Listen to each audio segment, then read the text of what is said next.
right. My name is Mike, and I am going to take you on a brief journey through the Radiance Adventure Engine. The Radiance Adventure Engine is, well, it's a series of cards that essentially turn almost any role-playing game into a single-player game. Radiance doesn't replace the Game Master like a Game Master emulator might. Instead, Radiance focuses on, it's cards that as you draw them, it helps create sort of a narrative shell around the adventure that you're playing. Within that narrative shell, you're making choices about the path your hero takes, you're responding to threats and situations, and then you're taking Radiance's very loose system agnostic mechanics and you're sort of matching them to your role-playing game of choice. Let me share my screen. All right, a couple of quick caveats before I get into how to play the game. First off, we're demoing this in Tabletop Simulator. We're not currently releasing this in Tabletop Simulator, but we're going to use it for demo purposes. I have only loaded about 20 or so of the major card types. So this is not all the cards in the game. There are actually currently, there are more than 50 story and path cards, and there are more than 120 detail cards. But again, just for the purposes of this demo, we've just put in about 20. Another thing is most of the stuff that you see comes with the game. The mat underneath, the Radiance Adventure Engine mat in that play space there is sold separately. It's a neoprene mat. I think it's 14 by 28. It's not exactly something you can roll up and fit in a box. So the mat is sold separately and is available separately on our Kickstarter. So, all right.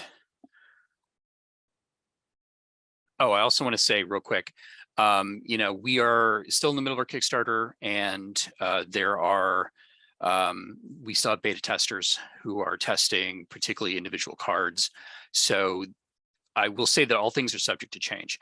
It's unlikely that any major game mechanics are going to change at this point. It's been through too much testing, so everything's fairly solid.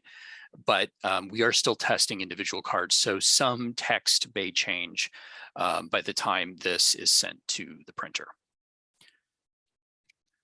Okay, so before I get started, let me also say that this is a product that's designed to play role-playing games single player. It also has other uses. For instance, you can use Radiance to generate content on the fly at the game table.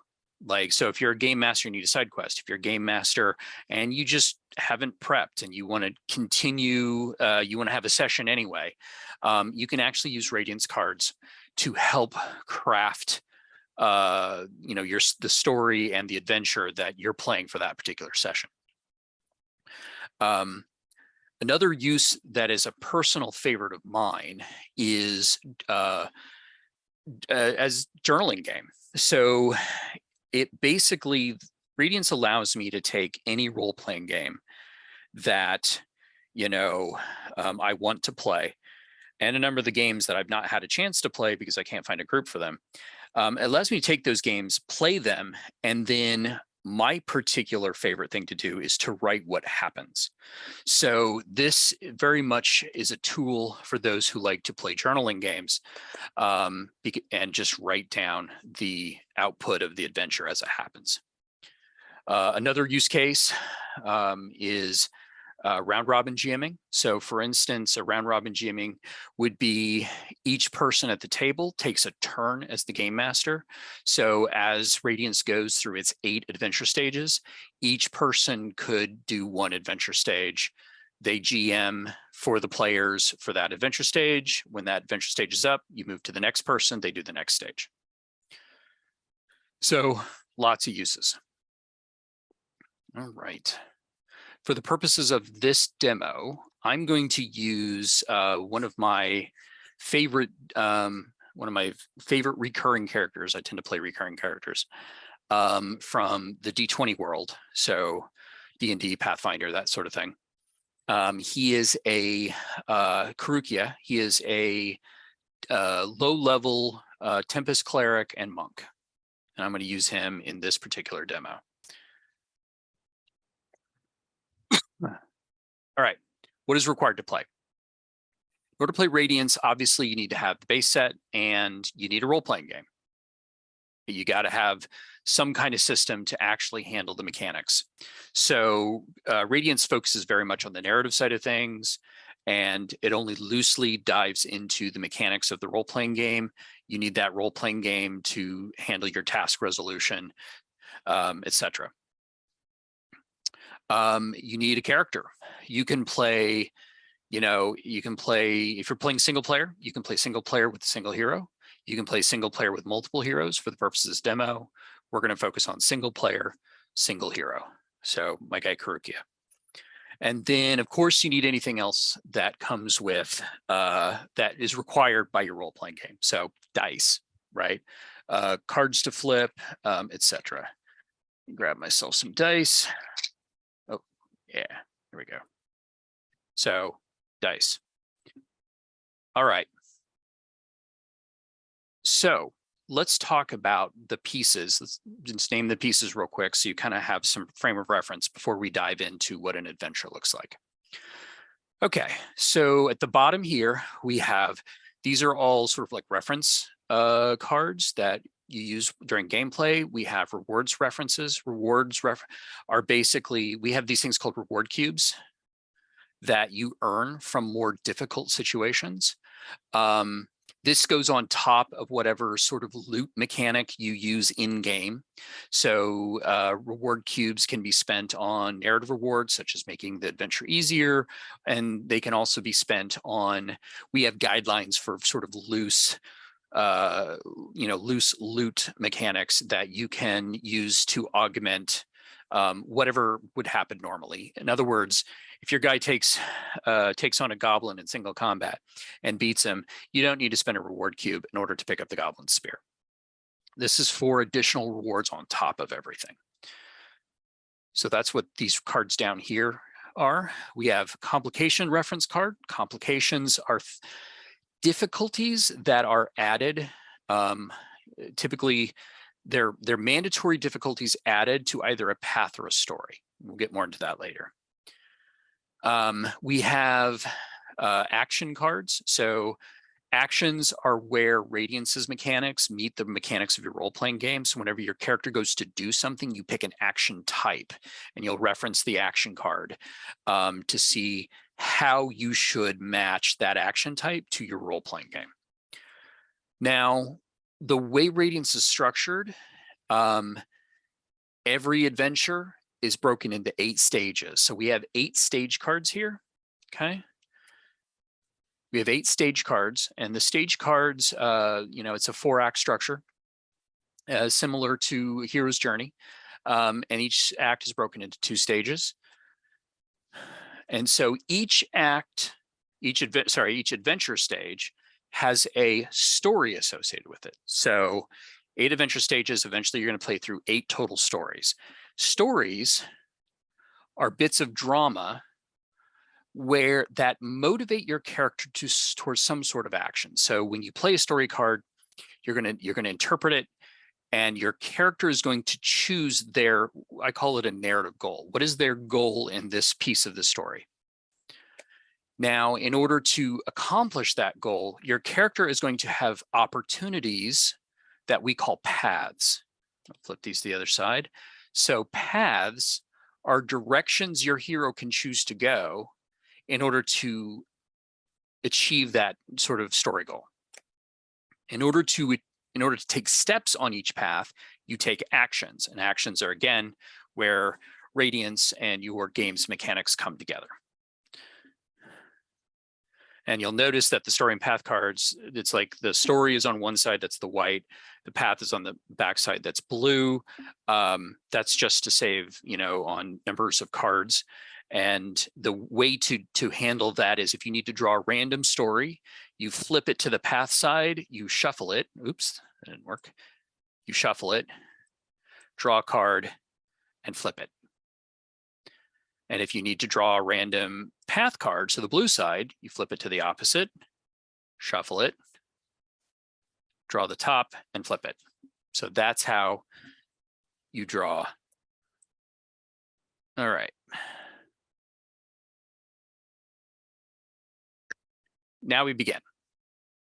Every Radiance adventure starts with what we call the core adventure problem. Core adventure problem is a story card that defines the entire arc of the adventure, right? It is what the adventure is about. It is the problem that our hero is dealing with across the entire adventure. So we start by drawing a story card. So I'm going to flip this, shuffle it. This one is about a betrayal. Okay.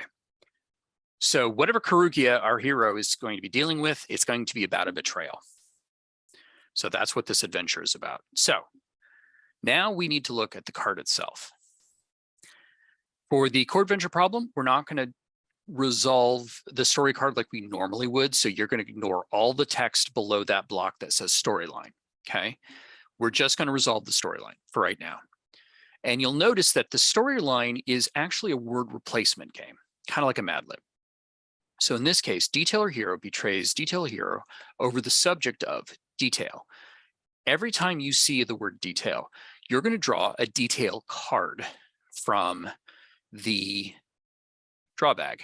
So I'm going to draw 3 cards, because I saw 3 details, threw that a little too hard.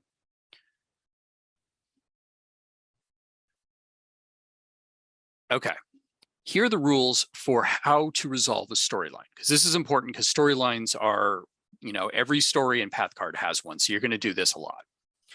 So I draw my 3 cards because there are 3 details in that storyline. Rule number 1 is don't be literal. So, I mean, if you literally want this to be about a crocodile, you can make it literally about a crocodile, but the cards are not meant to be used super literally. They're meant to be interpreted.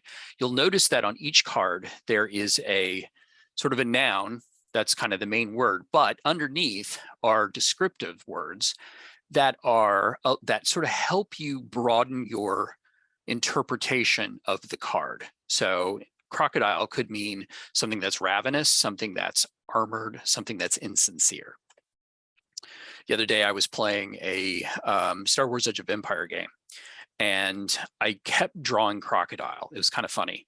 And it's so tempting in say, like, if you're playing a Star Wars game, it's so tempting to, you know, make him a crocodilian style like alien or something like that. But what I ended up using it for was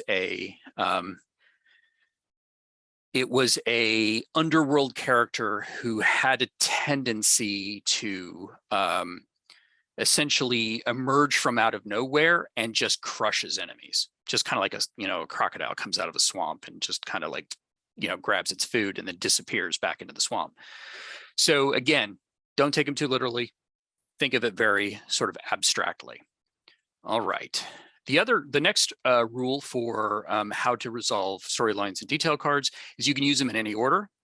Another rule is if you're having problems with a specific word, it just doesn't seem to fit, one thing you can do is flip the card. You'll notice that these have words on either side. You can use either of them, no problem. There's also a rule that says if you see the words detail or hero, you can use your character, aka our hero, in that slot, right? And finally, the final rule, and possibly the most important one, is that you can use any detail card that has been previously used in your adventure or is currently in use in your adventure. Now, why would you do this? The reason is this creates continuity. If I use, for this betrayal, if I use leader, so let's say leader is the leader of Karukia, my character, he's a Tempest cleric, the leader of his religious order. If I use him for that purpose, I don't discard that. I save that card off to the side. Even when I'm done using it, I save that card off to the side, and I can reuse that detail later on when I'm drawing detail cards. So that means I get to pull that character back into the adventure. So it's used for consistency and that sort of thing. All right, so let's interpret this. Detailer hero betrays over the subject of. All right, I'm going to flip these two because I have a use for leader. Oh, I like this. Okay, I'm actually going to use leader for the first one. I'm going to use our hero, Karukia, for the second detailer hero over the subject of crypt. So I didn't use campfire, so I'm going to put campfire back in the bag. Okay, so leader is going to betray Karukia, our hero, over the subject of crypt.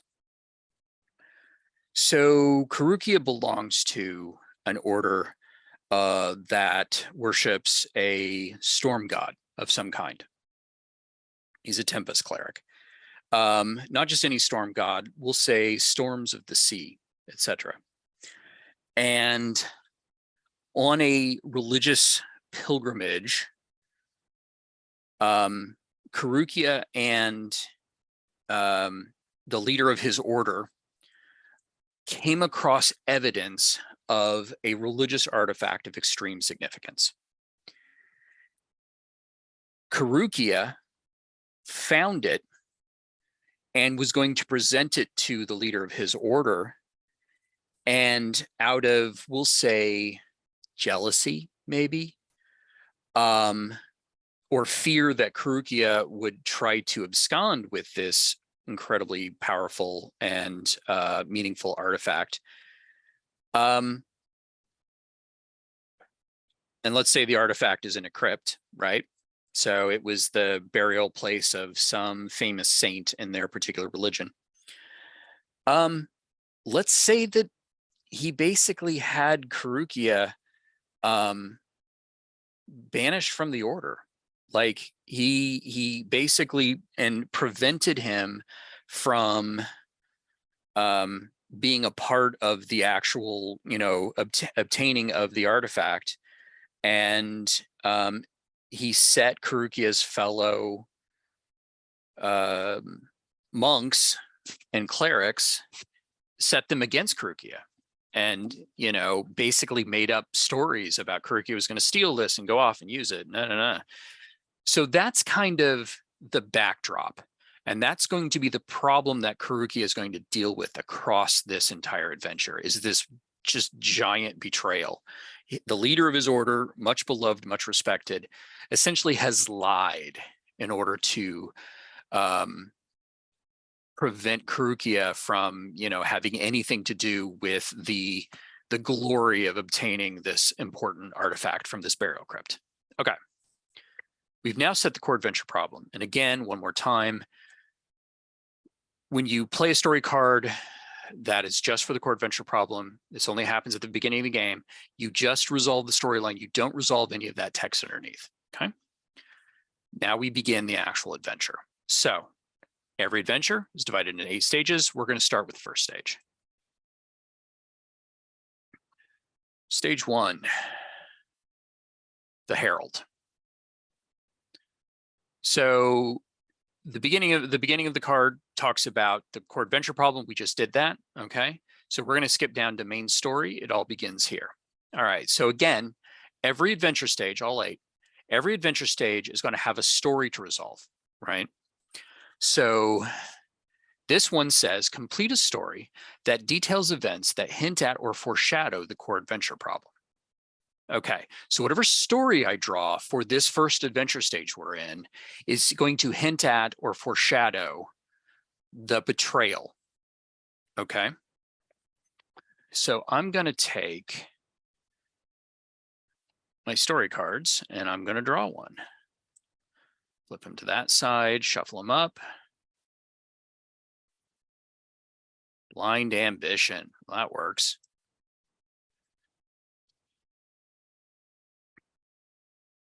Oh, actually, one more thing before I move on. Going back to the adventure stage card, you'll notice there's some adventure stage rules there as well. The story attached to this adventure has no mandatory complications. Great. Independent stories. Great. We don't need to worry about that right now. Flip the fortune token to Rising Fortune. Different stages in the adventure will start out on either Rising Fortune or Falling Fortune. And I'll get more into what that means later, but know for right now that the fortune token starts on Rising Fortune. So we'll leave that there. And we also don't have any reward cubes. So let me get rid of these. Okay. We've just drawn our first story card, Blind Ambition. Unlike with the Core Adventure Problem story card, we're going to resolve the whole card. Okay. So, Detail or Hero pursues an ambitious course of action related to Detail, despite the damage it will do to Detail or Hero. Well, that just fits picture perfect into our story. So we're going to go with, oh, first off, we have 3 details. So I'm going to draw 3 detail cards, even if we don't use all of them.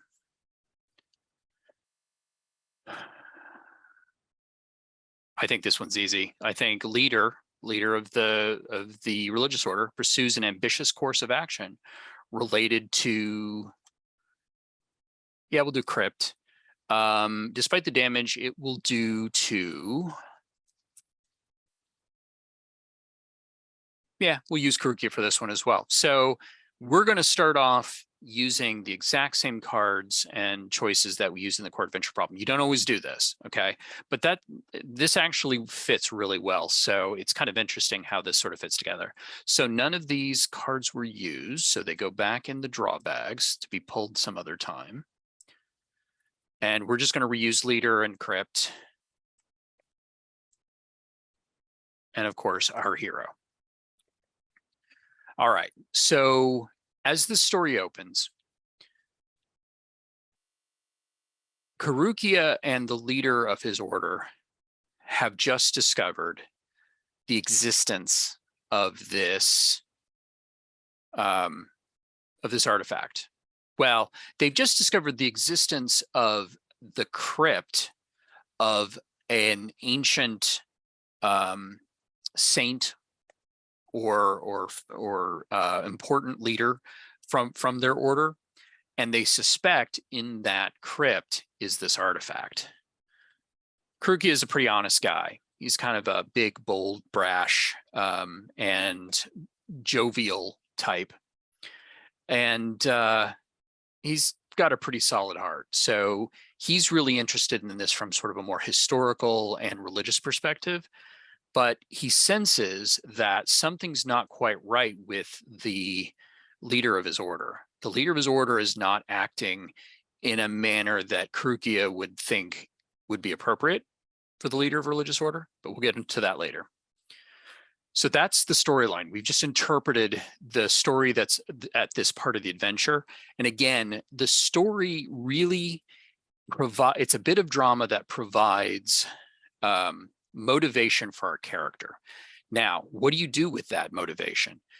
You set a goal. So whenever you draw a story card and you go to resolve it,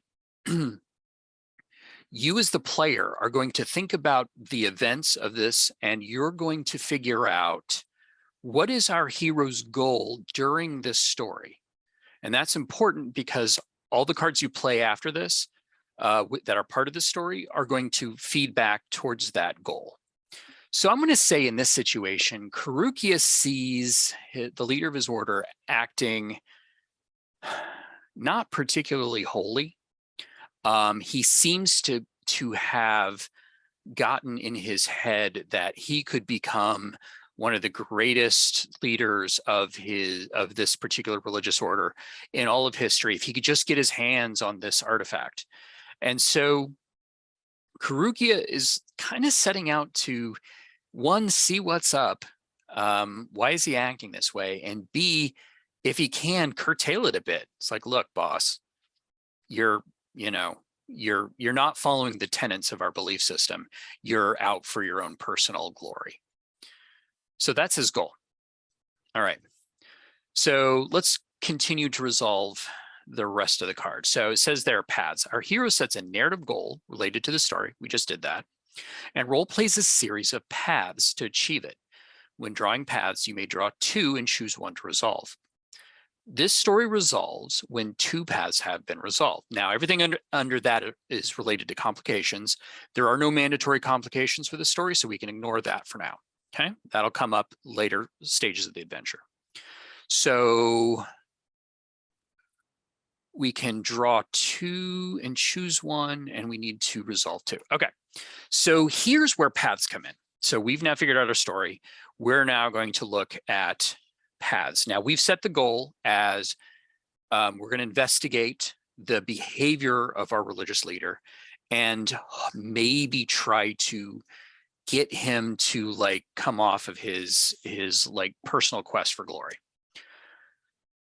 So I'm going to draw, as it said, I'm going to shuffle these up, draw 2 paths. Paths, remember, on the flip side. Think of a path as an opportunity to achieve that goal we just set, right? So in the investigation, our hero sees 2 primary ways that he can advance. One of them has something to do with peacemaking. One of them involves some kind of social danger, at least to start. All right, so we're going to pick one, as the text said. Yeah. Draw 2, choose one to resolve. So we're going to pick one. I'm going to go with Peacemaker. Let's just start with, that seems like an obvious choice. I'm going to get rid of the one that I didn't use, put it back in the deck so it can be used later.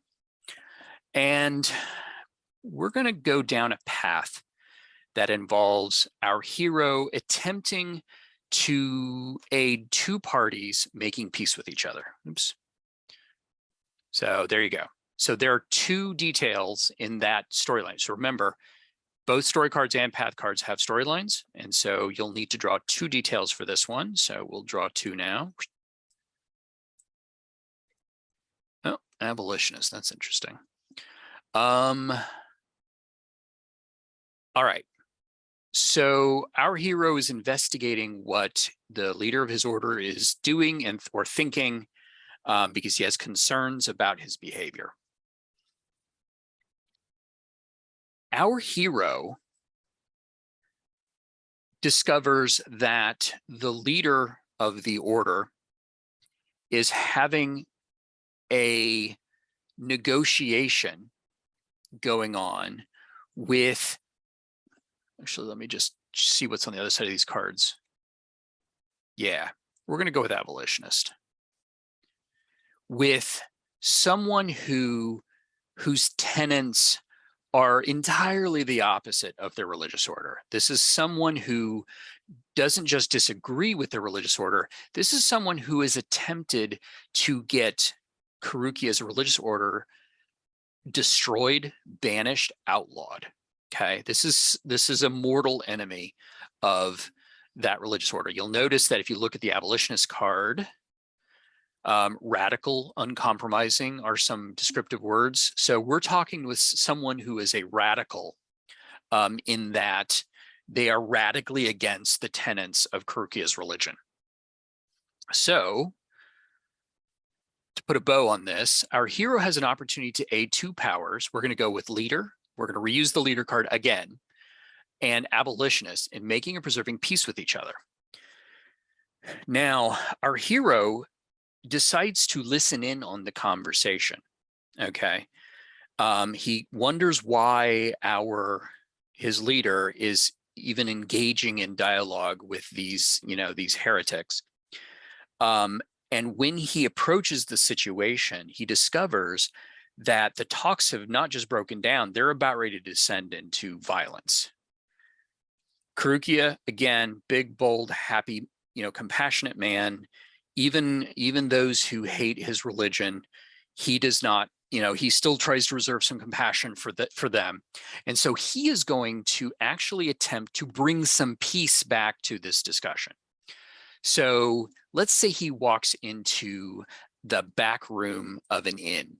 They've got like a room that, it's like a private room, where you can take a private meal, and he finds the leader of his order and say 2 guards, 2 of his fellow monks, and the abolitionist, this heretic, and say 2 of his bully boys.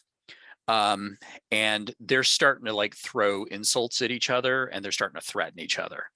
Karukia walks in, and he has an opportunity to bring some peace and sanity to this situation.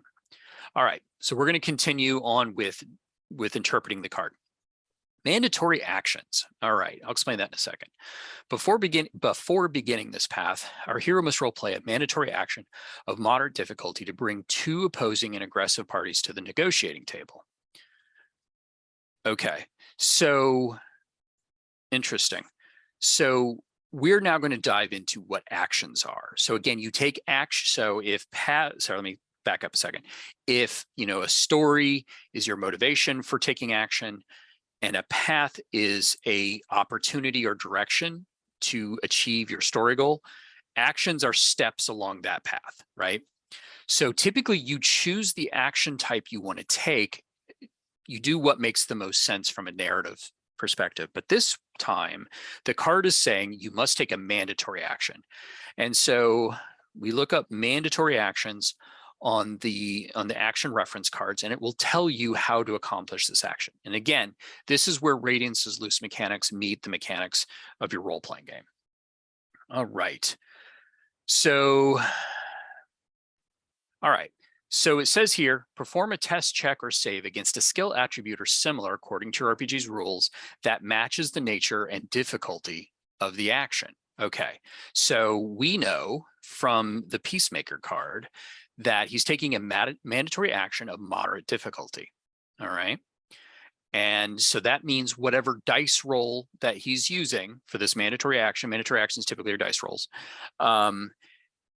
he is going to be doing it at moderate difficulty. Now, we have in Radiance, we have our own kind of difficulty tier, and you match those tiers of difficulty up to your role-playing game.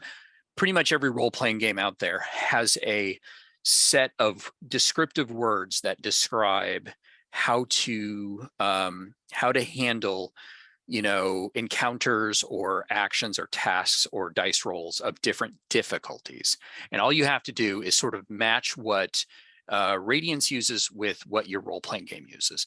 Now, let me I'm going to look here quick at the test card. Here's an example on the right-hand column of this card. This is an example of the different tiers that Radiance uses. So insignificant difficulty means sort of it's kind of an auto succeed, right? There's lesser difficulty, moderate, greater, significantly greater, and impossible. Once you get to impossible, you can't advance, you can't do anything. We'll get into that a little bit later. Most paths and most actions at least start at the moderate difficulty level. And you'll see there in the text, it says at least 50-50 chance of success or failure, right? And a roll of standard difficulty according to most RPGs.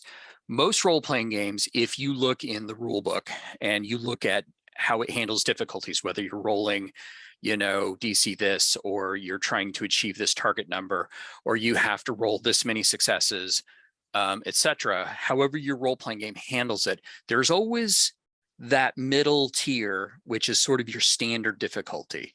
And most rolls start out at that middle difficulty and then go up or down based upon whether the GM thinks things are tougher than usual or easier than usual. So we're playing a D20 game, and we need to make a roll at moderate difficulty. So I'm going to, pick the appropriate, target number that I think is necessary. I'm going to roll the die. I rolled a 19. Now, Karuki is not good at talking. Okay, that's not his specialty. He's more of a fists and lightning bolts kind of guy, but he gets lucky once in a while. So rolling a 19, I think he's at a -1. So rolling an 18, that is success. So on that mandatory action, he got a successful result. So let's see what the card says when it comes to resolving that. So it says on a positive result, which is what we just got, this path continues at lesser difficulty as our hero gets everyone talking. So let's narrate this. Karuki walks into the room. People are starting to throw insults. He's a big guy, right? He's like just mountains of muscle. He walks up and he basically punches the table, and it makes this resounding boom. And of course, you know, he's a Tempest cleric too. So, you know, that punch sounded an awful lot like a thunder strike. So as he punches the table, everybody looks at him. And he then speaks in a very calm voice and he says, "Friends, let's have a conversation instead of a brawl."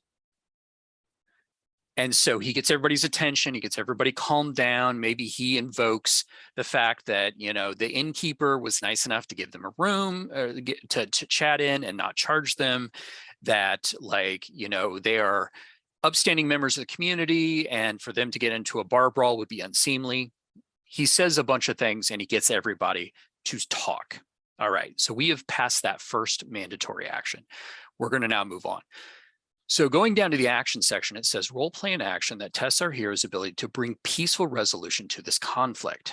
Okay, so the very next action is going to test our ability to bring about peace. All right, we've got everybody talking. Now we need them to be substantive. So again, Karuki is not great at talking. So this is going to be a kind of a tough thing for him. So he does have, I think he has +5 to his insight. So Karuki is going to focus on, as the two sides are talking, whenever someone makes an emotional argument or makes maybe an unreasonable argument, it doesn't matter whether it's his own side or the opposition side, he's going to analyze in a very sort of soft, gentle, but analytical way where that person's true motives are. And so I'm going to call this a test action, okay, because we're taking a test. And we're going to call this an insight roll. All right. So we used mandatory action last time because we had to. It was a mandatory action. But now the card says, the path card says we can use any action that makes sense narratively, as long as it tests, you know, his ability to bring about peace. And I'm going to focus on test actions. So test actions are the actions you most commonly take in most role-playing games. It's basically a die roll. It's a saving throw. It's a skill check. It's an attribute check. It's, you know, some games call them tests. Some games call them other things. But that single card flip or that single die roll, that is a test action. So let's look at that card. All right. So again, we are performing a test check or save against a skill, attribute, or similar according to the RPG's rules that matches the nature of the action. So I described an action that involves our hero using their insight into human psychology and human emotion in order to undermine unreasonable arguments and help bring people back to a central understanding of the set of problems so that somebody can come up with a solution. Again, we have here on the right-hand side, we have difficulty levels. So if you remember from the path card, it says that we are starting at because we got a positive result on that mandatory action, this path continues at lesser difficulty. So instead of having to roll, you know, that standard DC or whatever it is for the game you're playing, we've actually dropped down to lesser difficulty, which means it's actually going to be an easier roll. So you look at, you know, you look at the table that defines in your role-playing game how difficulty works. You're going to be making a roll at that lower level that is more likely to succeed. Okay. All right. I'm going to make that insight roll now. Normally, you spend less time talking about how when you're playing, you spend less time talking about how the game works. You spend more time actually narrating the details of the scene and the people and the actions. So the game moves a little faster than this. So I'm finally going to shut up and roll the dice. Now, One thing to point out, though, this is where the fortune token comes in. If you remember, we started the fortune token out on Rising Fortune. So things are going to be easier for us because we're on Rising Fortune. It's easier to succeed on Rising Fortune. I'll show you how here in a second. So let me roll. Okay. Well, Karukia may be good at insight, but boy, he just rolled a 1. Yeah, okay, so that was not expected. Karukia is a little too good at understanding the inside of people, and he starts revealing secrets from both sides that they don't want revealed. They feel that they're like weaknesses, right, being revealed. And so Karukia takes a little too far, and pretty soon both sides are mad as hell at him. That's not good. So that is clearly a failed result. So looking again at the test action, your test can have 3 possible results: positive, negative, or mixed if your RPG allows these. We're playing a game right now that doesn't really have mixed results. So we're just going to focus on the positive and the negative.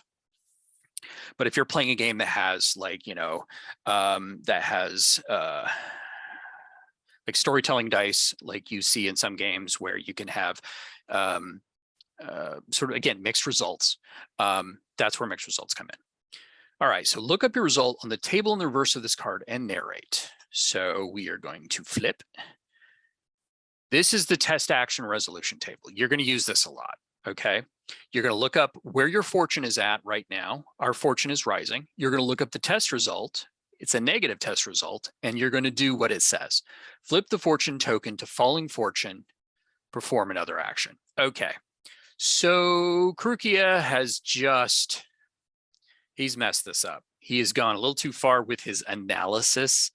Both sides are now mad at him. So we now flip this to falling fortune. Now, what does that mean? When you're on rising fortune, you are more likely to lower the difficulty of the path you're on or resolve it entirely, okay? When you're on falling fortune, you are more likely to make the current path more difficult. And ultimately, if your difficulty level goes up too high, it can reach impossible difficulty. So if you remember on the front side of this card, these are the levels. If you know we're at lesser difficulty, if we had if we went down one more level to insignificant difficulty, it says right there, note that you will never take an action at this level because the path resolves. So you don't, once you hit insignificant difficulty, you don't have to roll anymore. The path is resolved.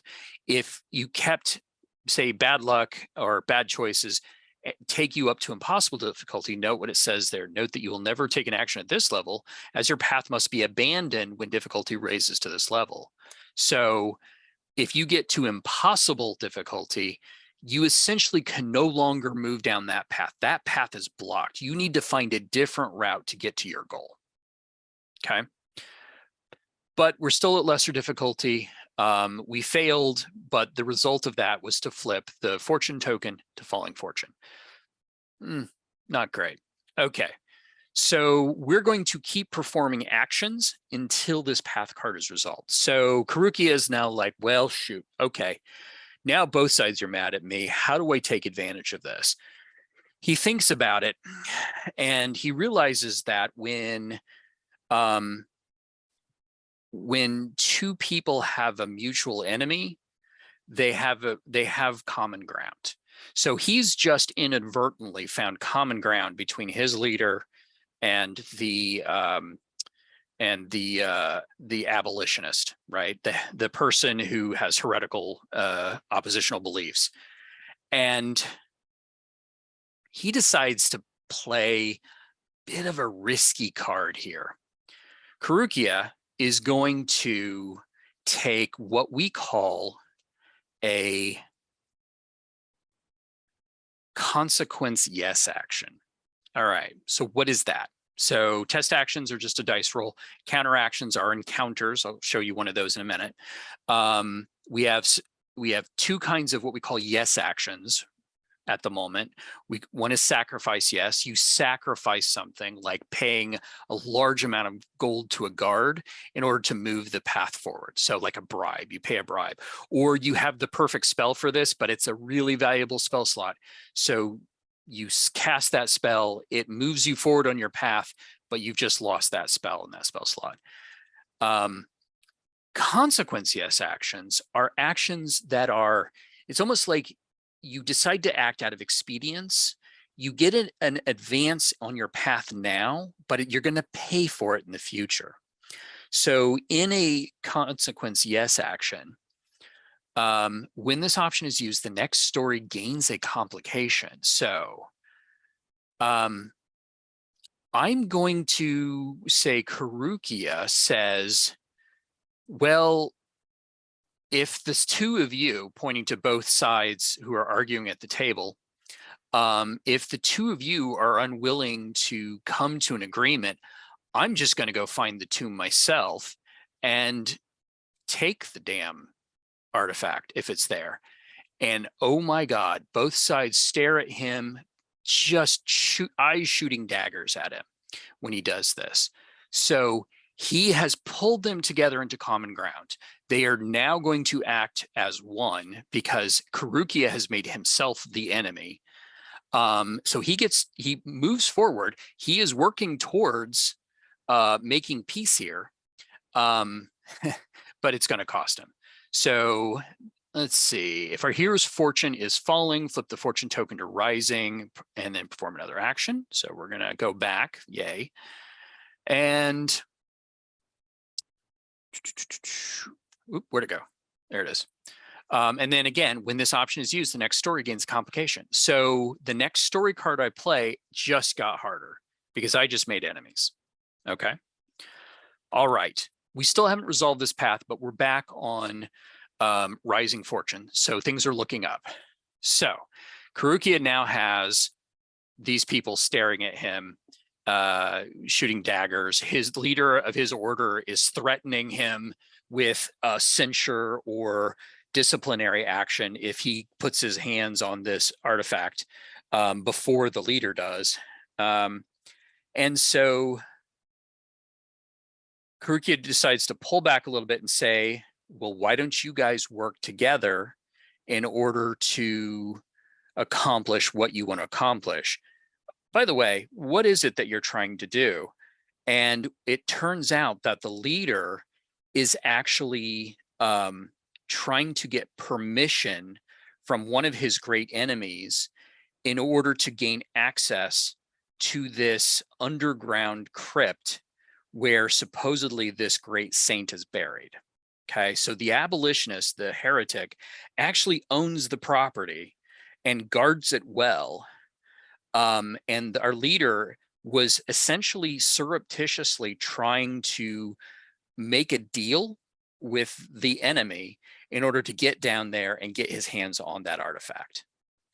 So Karukia backs up and is like, okay, so we just want the artifact. It has no value to you, heretic. So can we work out some kind of agreement? Or can the two of you work out some kind of agreement? Because Karukia realizes he's dog meat right now. So he's going to do he's going to make a test action. We're just going to straight up kind of a, diplomacy kind of thing. He's not great at these, but he is still at lesser difficulty. So we'll see how this goes. Okay, that's better. So he rolls and succeeds. So we look at the test action card again.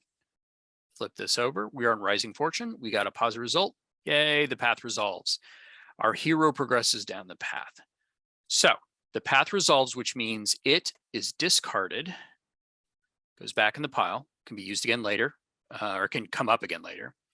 Abolitionist goes to the side, not back in the bag, goes to the side. Again, the reuse rule says you can use any currently used or previously used detail card. So if we want to pull that heretic back into the story at any time, all we got to do is pull that detail card from the side. All right. So now that the path is resolved, we go back to the story card, and it says the story resolves when 2 paths have been resolved. So we've got another story to resolve. All right. So Karukia has successfully uncovered a certain level of blind ambition in his leader. His leader, he just walked in on his leader essentially negotiating with the enemy in order to gain access to this artifact. So he's made some progress on that story, but we've got another path to go. So it says, yeah, draw 2, choose 1. So we're going to shuffle these. We're going to draw 2 path cards.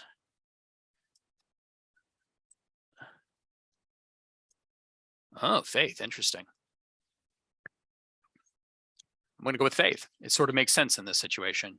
All right. Discard the one I'm not using. All right. For our next path, we're going to do faith. All right. Our hero faces detail, a situation requiring religious understanding, faith, wisdom, or similar. All right. So there's one detail there, right? So we're going to draw a detail card. Even if we don't use it, we're still going to draw it. Critter. Okay, that's interesting. But honestly, I kind of know what I want to do here. I think our hero faces leader. So after successfully getting the heretics and his the leader of his order kind of on the same page and getting a tentative agreement with them, Karukia knows he's about ready to get like the tongue lashing of all tongue lashings for some of the things he said in that room. And so, you know, he goes off to the side. They conclude their negotiations, and his religious order leader approaches him.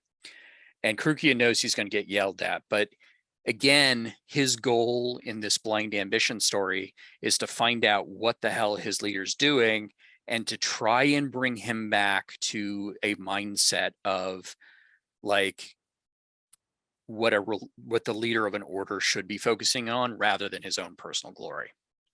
So he's going to do that by appealing to the religious tenets of their shared faith, right? So that's what this faith card is going to get interpreted as. So our hero faces leader, situation requiring religious understanding, faith, wisdom, or similar. All right.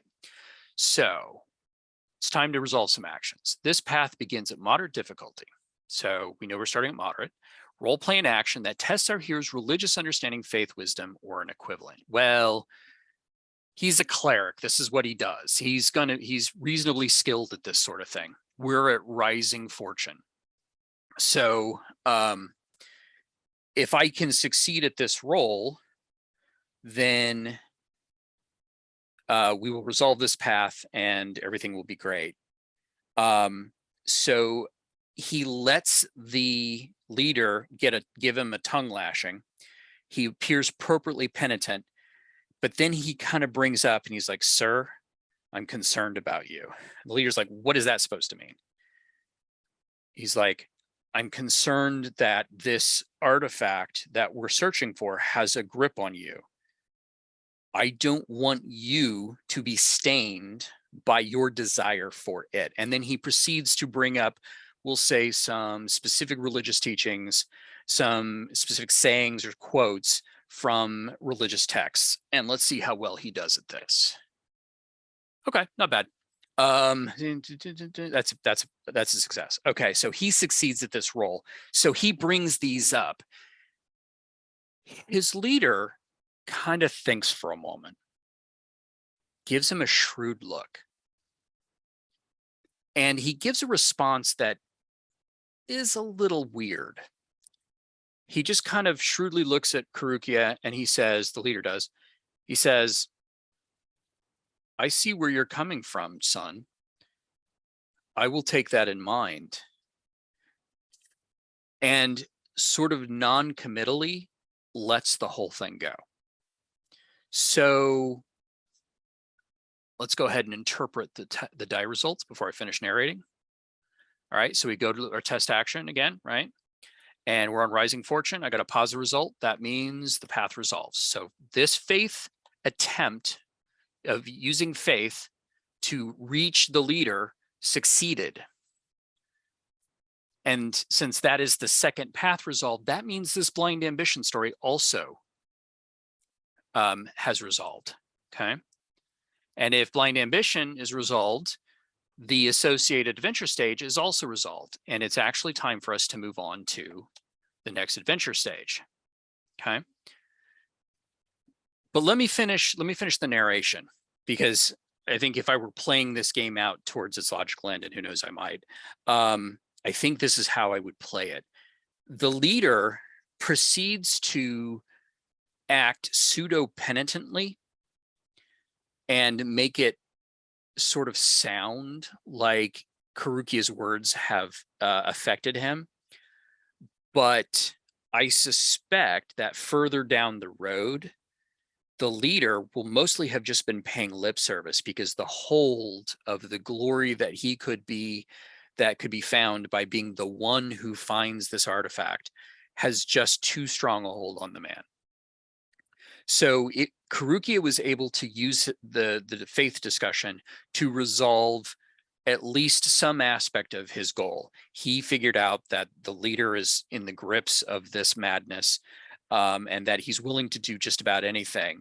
And sure enough, when he attempted to get the leader, when Karukia attempted to get the leader to sort of reconsider his action, Karukia watched his leader essentially lie to him.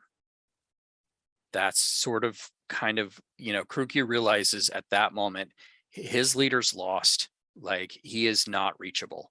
And Karukia may have to take more desperate action in order to restore whatever it is that Karukia wants to restore.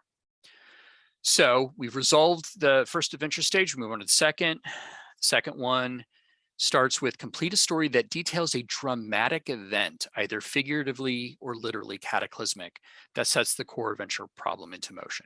So the betrayal in the core adventure problem, this guy right here, the betrayal hasn't happened yet, okay?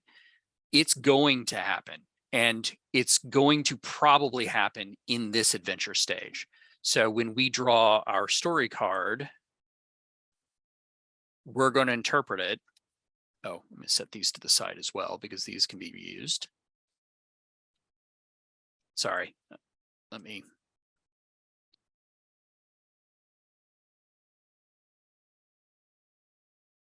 When we draw this story card that goes with this new story stage, this is going to have something to do with the revelation that the leader of the religious order is going to betray Karukia. And in this case, I might interpret this, as detail hero since the way of detail hero seems determined to bring some kind of harm to the detail.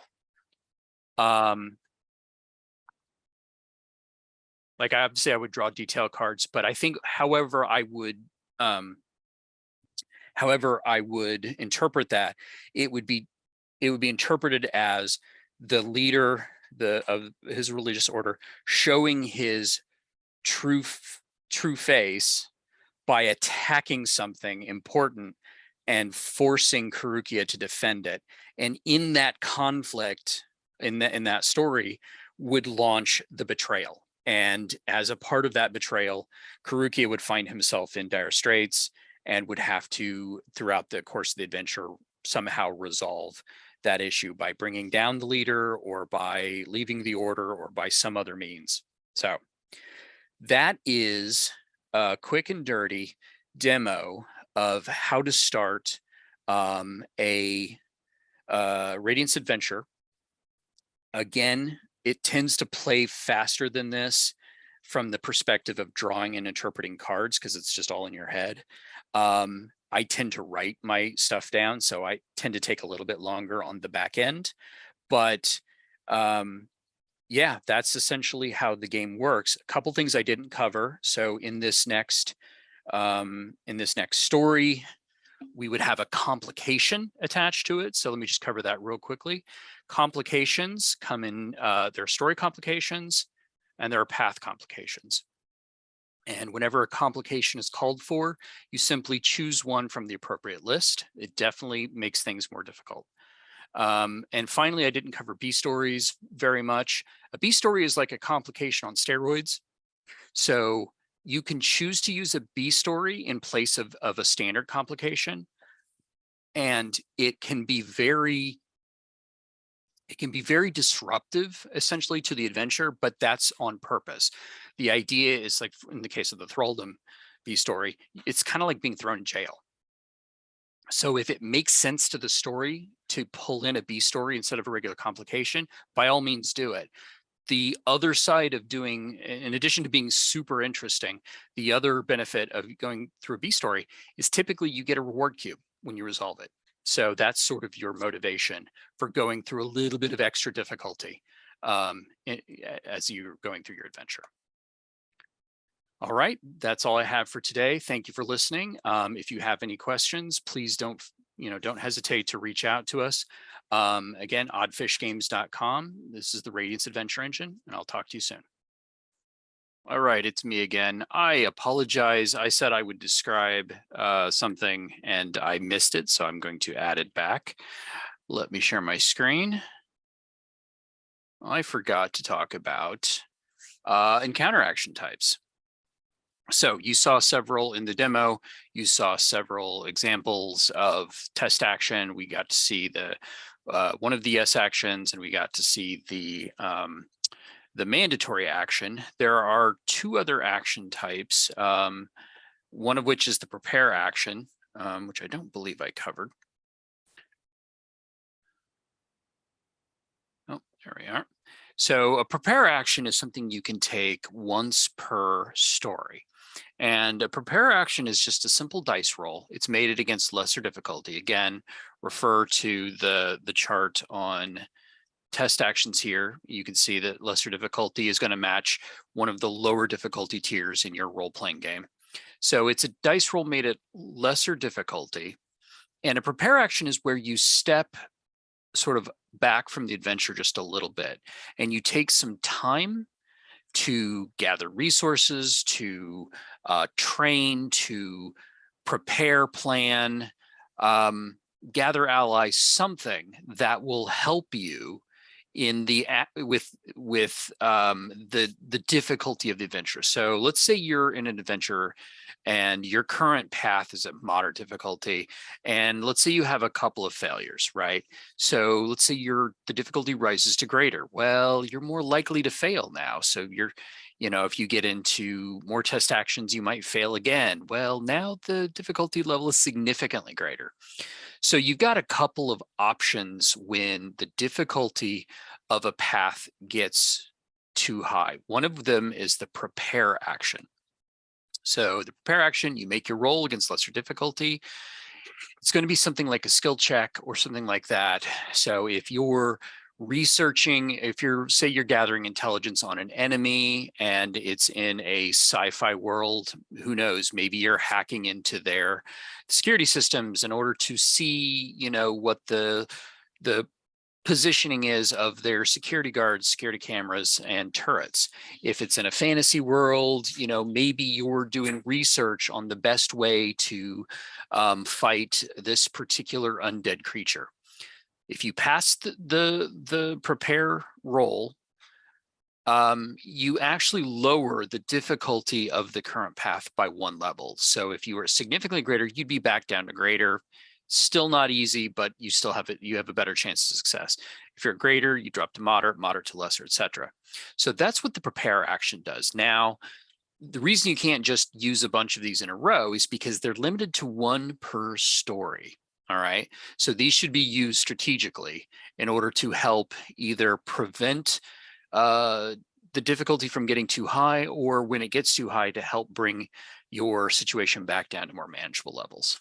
Now, before I move on to the main event here, the other thing that I didn't talk about is when the difficulty of a path gets too high, you can do something called abandonment. So abandonment happens in 2 ways. If the difficulty of a path ever reaches impossible difficulty, so if it advances from moderate to greater, greater, significantly greater, and then significantly greater to impossible, you are forced to abandon that path. Again, as I said earlier, that path is blocked. There's no way for that path to succeed. And you have to find a different path to achieve your story goal. So when you abandon a path, you actually draw a new path card, okay? And you add a complication to it.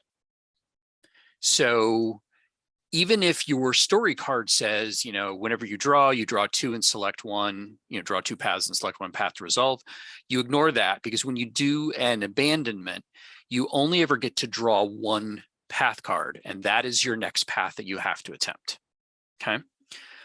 And you add a complication. The other situation where abandonment can happen is you can voluntarily abandon a path at any time. If for whatever reason you're in a situation where you're like, I don't want to continue down this path, whether it's for narrative reasons or whether the difficulty is just getting too high and you're pretty sure you're not going to succeed, you can be like, okay, hold on, this isn't working. My hero is going to go this other direction. You draw one path card, right? And you resolve it with a complication. And finally, when you're performing your test actions, if we look at the back, if you're on Falling Fortune and you receive a negative result, again, it's as a reminder there, it says, the difficulty of the path increased by 1 level, you continue performing actions at that higher level, or you can be like, okay, enough is enough. I'm going to go take a different route. Now, whenever you abandon your path and you start the new path starts on the listed difficulty level. You don't ever have to worry about, if the path reaches like significantly greater difficulty, the next path is not going to be a significantly greater difficulty. The next path that you shift towards is going to be at the listed difficulty. So that's how abandonment works. So abandonment and prepare actions are two ways that you can try and take on a path that has become too challenging. The thing that I said I would cover and I didn't cover that I think is more important than that even is the encounter action. I talked extensively about the test action, but I did not cover the encounter action. So encounter actions are just what you might think an encounter action would be in most games. It's a combat, it's social combat, it's a chase scene. Encounter actions, as opposed to a test action, which is a single roll, right? An encounter action are multiple rolls to see if a specific event works out one way or another, all right? The key to how encounter actions work in Radiance is the goal. So just like in a story, you setting a goal as to what your hero wants to try and achieve narratively, encounter actions also have you set a tactical goal. And success and failure is defined by whether or not you achieve that goal. And whether or not you achieve that goal is going to be determined by whatever role-playing game system you're using for the encounter. If you're playing, like in my example, I was playing a D20 style game, and I decided at some point to get into a fight with the bully boys and the abolitionist. I would, in that situation, I would declare an encounter action. I would, take my role-playing game and I would figure out the stats, and I would create my encounter sort of appropriately to the difficulty level that was listed. And then I would start basically role-playing a combat scenario. And I could use, minis and a map. I could use my virtual tabletop, moving tokens around on a digital map, or I could do it theater of mind. Whatever your preference is, that you can handle the encounter action however you want. But what matters is setting that goal. My goal in that situation might be, say I'm worried about the safety of the leader of my religious order. My goal could be to beat the bad guys. My goal could also be to make sure he escapes without harm. My goal could be for me to escape and let the two sides just duke it out.